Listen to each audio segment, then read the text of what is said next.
If you're not willing to go in there and face yourself, you're not gonna find anything. You're gonna live right here on surface, man, right here on surface. So if there is an ending to this world and there is somewhere to go and there's a judgment, you're gonna get there and you might see a chart. And that chart may tell you who the fuck you should have been. And now you get the rest of your life to think about that. Man, I could have lived a much better life if I just would have just suffered a little bit more. If I just would have went in that and realized I had so much more.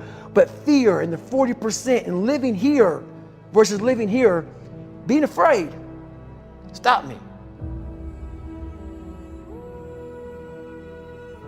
Your biggest enemy, the most important conversation you will ever have in your life is the one you have with yourself.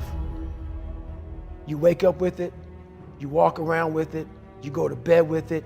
Eventually, you're going to act on it, whether you're good or bad. You have to. That's why the whole thing about this book I have, it's about you. It is about you. It's strictly about you finding who you are. So many people die, live 100 years, never fucking know who they are. Never know who they are. You have to look in that mirror and know there's so much more in here, man.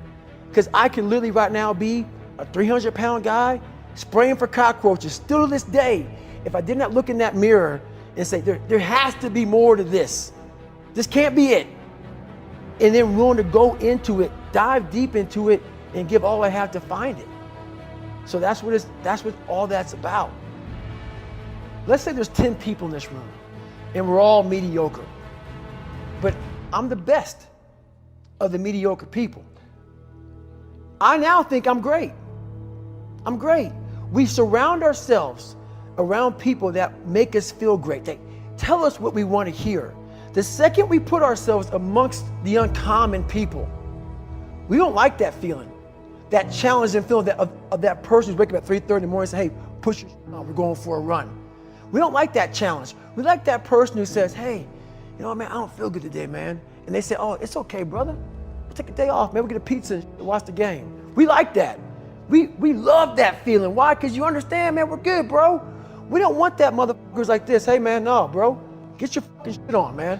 Stop being a punk. We don't want that in our lives. We don't want that person who's constantly challenging our weaknesses. We want that person who's constantly, making us feel nice and good and secure in ours. That's the mediocrity of life. We want to be the best amongst the average people. People wonder, how do you stay hungry all the time? Because after I accomplish something, I don't sit back like a lot of guys who graduate buds, graduate this, graduate that. They get comfortable. They wonder why I'm getting weak, man. I don't know, I lost my edge.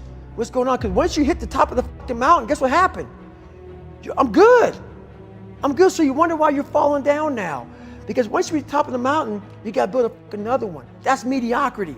There's a lot of people in mediocrity who have a nice resume, but they're one-timers, man.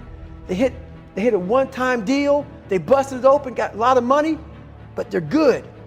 You're mediocre now, man. What are you fucking doing today, tomorrow, the next fucking day? That's why I don't listen to theorists.